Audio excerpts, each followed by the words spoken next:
Assalamualaikum warahmatullahi wabarakatuh. Hai para pencinta catur dan para caturmania, selamat datang kembali di Legenda Catur Dunia.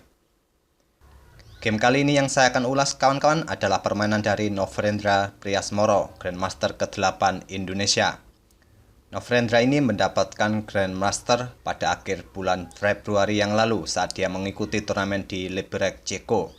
Dan di turnamen itu juga Nofrendra berhasil menjadi juara. Walaupun Nofrendra mendapatkan gelar Grandmaster pada bulan Februari yang lalu, akan tetapi FIDE baru mengukuhkan gelar Grandmaster dari Nofrendra ini tanggal 13 Oktober yang lalu saat Percasi mengumumkannya di fanpage Facebooknya bahwa FIDE telah resmi mengukuhkan Nofrendra menjadi Grandmaster ke-8 Indonesia. Dan game Nofrendra yang akan saya ulas ini adalah permainannya saat melawan Grandmaster asal India, Setu Rahman di kompetisi online Asian Nation Cup kategori pria tanggal 16 Oktober yang lalu. Kalau dilihat dari elo ratingnya kawan-kawan, yaitu khususnya untuk rapid, selisihnya antara Nofrendra dan Setu Rahman ini sekitar 272 poin. Nofrendra kalah kuat jika dilihat dari elo ratingnya. Tapi apakah dalam permainannya kali ini Nofrendra mampu mengalahkan Grandmaster India ini? Kita langsung saja kawan-kawan lihat permainan Nofrendra. Di sini Nofrendra memegang putih mengawali permainan dengan pion E4 dibalas Setu Rahman pion C5. Kita dapati permainan Sicilian Defense. Kuda F3, pion D6, pion D4, pion pukul pion, kuda pukul pion, dan kuda F6 lanjut Setu Rahman. Nofrendra pun melanjutkan dengan langkah yang cukup standar yaitu kuda C3. Dan Setu Rahman pun bermain dengan Sicilian Najdorf, yaitu salah satu variasi yang dikembangkan oleh Miguel Najdorf, seorang pecatur berkebangsaan Polandia atau kelahiran Polandia. Nofrendra melanjutkan langkahnya dengan mengembangkan gajah ke G5, pion E6, pion F4, yang biasanya di langkah berikutnya menteri akan ditempatkan oleh putih di F3, dan gajah hitam ke E7. Nofrendra melanjutkan menterinya ke F3, menteri hitam ke C7. Nofrendra memilih untuk rokade panjang. Setu Rahman pun melanjutkan pengembangan kudanya ke D7 dan gajah putih ke D3. Coba kita mundur sejenak kawan-kawan. Variasi gajah ke E2 ini juga banyak yang dipilih oleh para Grandmaster dunia. Pada tahun 1960, variasi ini dipilih oleh Max Euwe saat melawan Mikhail Tal dalam permainan radio game. Dan pada 1961, variasi ini juga dipakai Mikhail Tal saat dia berlatih dengan pelatihnya yaitu Alexander Koblenz. Oke, kita lanjut ke permainan aslinya dari Nofrendra Priasmoro, lebih memilih variasi gajah ke D3. Setu Rahman melanjutkan pion H6 mengancam gajah, gajah mundur ke H4. Pion G5 kembali memburu gajah. Di sini Nofrendra pukul pion G dengan pion F.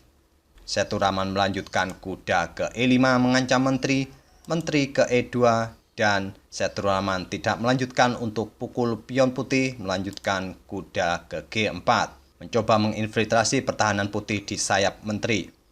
Langsung direspon oleh Nofrendra pion H3 mengancam kuda, pion H pukul pion G5. Di sini hitam mencoba menawarkan pertukaran perwira, yaitu menawarkan pertukaran gajah dengan kuda. Nofrendra menunjukkan langkah terbaiknya dengan gajah ke E1. Nofrendra menolak untuk bertukar gajah petak gelapnya dengan kuda hitam.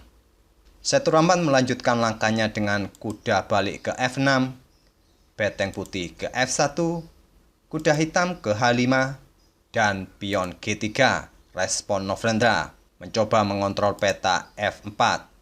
Setu Rahman melanjutkan pengembangan perwiranya dengan gajah D7, bersiap juga untuk rokade panjang karena tidak mungkin lagi bagi Setu Rahman untuk rokade pendek karena sayap rajanya sudah rusak struktur pionnya.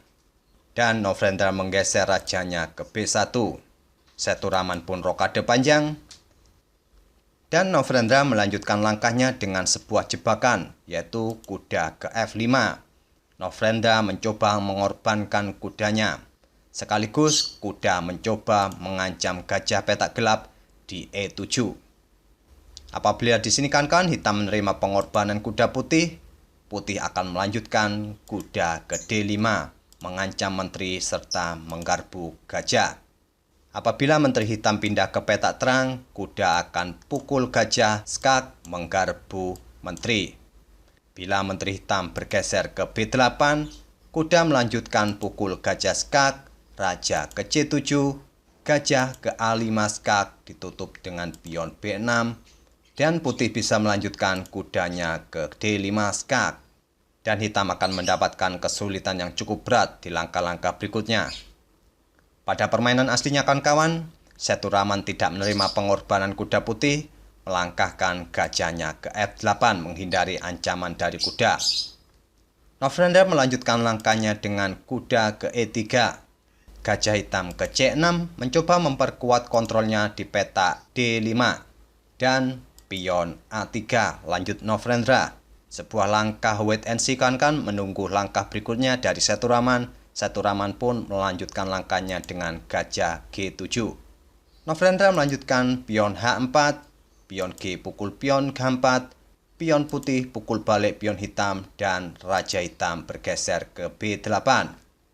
Novendra melanjutkan langkahnya dengan kuda G4 menantang untuk pertukaran kuda dan pertukaran diterima oleh Seturaman, dipukul balik oleh menteri putih lanjut Novendra dan gajah ke E5 balas Seturaman. Terlihat kawan-kawan sampai langkah ke-25 ini permainan masih cukup berimbang. Jumlah pion maupun perwira masih cukup berimbang dari kedua pemain. Kita dapati permainan di sayap menteri cukup tertutup sehingga permainan bergeser ke sayap raja. Kita lanjut langkah berikutnya oleh Novendra, menteri ke E2. Memberi tekanan pada pion A6 dan kuda F4 lanjut Seturaman. Menggarpu menteri serta gajah petak terang. Menteri ke D2, Seturaman tidak pukul gajah, melangkahkan kudanya ke G6, mengincar pion H4. Dan Novendra pun menggeser menterinya ke E3, tidak mencoba melindungi pionnya yang ada di H4. Dan Seturaman pun pukul pion H4 dengan kuda. Untuk sementara Seturaman unggul satu pion atas Novendra.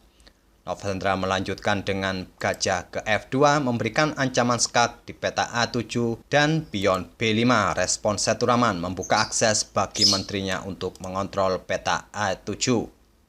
Kuda ke A2 lanjut Novendra, kuda hitam ke G2 mengancam menteri, menteri ke F3, kuda kembali ke H4 mengancam menteri, menteri ke E3, kuda kembali ke E2 mengancam menteri, menteri pun kembali ke F3, dan Seturaman tidak melanjutkan kudanya ke H4. Apabila itu dilakukannya, maka akan terjadi repetition move, artinya permainan akan berakhir imbang.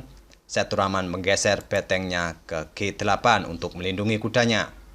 Novendra melanjutkan kudanya ke B4 mengancam gajah, gajah mundur ke B7, dan beteng putih bergeser ke G1. Lanjut Novendra untuk memberikan tekanan pada kuda hitam G2. Di sini Seturaman tidak memindahkan kudanya dari ancaman beteng putih, memainkan pion A5 mengancam kuda putih di petak B4. Novendra pukul kuda di G2 dengan beteng, beteng pukul beteng, menteri pukul beteng, pion A pukul kuda B4, dan pion pukul pion balas Novendra. Pion F5 lanjut Seturaman, menantang pion putih. Apabila pion putih pukul pion hitam, maka gajah hitam akan pukul menteri putih. Di sini Novendra menggeser menterinya ke G6 mengincar pion E6. Seturaman pun menggeser betengnya ke F8, tidak mencoba melindungi pionnya yang ada di E6. Seturaman membuat jebakan kecil bagi Novendra. Apabila Novendra pukul pion E6 dengan menteri, hitam akan melanjutkan pion F pukul pion E4, mengancam gajah petak terang sekaligus beteng mengancam gajah petak gelap. Di sini Novendra putuskan pion E pukul pion F5. Seturaman membalasnya dengan pion E pukul pion F5 kembali, dan Novendra melanjutkan gajah pukul pion B5. Novendra tidak pukul pion di F5. Apabila variasi ini yang dipilih, maka menteri hitam akan ke F7 menantang untuk pertukaran menteri sekaligus mengancam gajah putih petak terang. Apabila terjadi pertukaran menteri, maka selanjutnya beteng hitam akan menusuk dua gajah putih ini. Tentu di variasi seperti ini Novendra akan kalah. Oleh karena itu kawan-kawan, di posisi seperti ini Novendra memilih pukul pion B5. Setur Rahman melanjutkan gajahnya ke E4 memberikan ancaman skak dengan pukul pion C2, dilindungi dengan gajah di D3, menteri ke B7, mengancam pion B4, pion didorong ke B5, dan gajah ke F3 mengancam beteng. Beteng bergeser ke E1, dan disinilah kawan-kawan, di langkah berikutnya ini Setur Rahman membuat langkah yang kurang akurat. Setur Rahman menggeser gajahnya ke D5. Ini merupakan langkah blunder. Langkah terbaik di posisi seperti ini adalah menggeser gajahnya ke E4, kembali menantang gajah putih. Tapi Setur Rahman membuat langkah blunder dengan gajah ke D5. Langkah blunder dari Setur Rahman ini dimanfaatkan oleh Novendra dengan beteng pukul gajah. Setur Rahman tidak pukul balik beteng putih dengan pion, melainkan menggeser betengnya ke D8. Coba kita mundurkan kawan, apabila di sini pion pukul beteng, putih akan menggeser menterinya ke D6 skak menggarpu beteng hitam. Beteng hitam pun akan jatuh. Dalam permainan aslinya kawan-kawan, Setur Rahman menggeser betengnya ke D8, tidak pukul balik beteng putih. Dan Novendra pun mengakhiri permainan ini dengan beteng ke E8, menantang beteng hitam.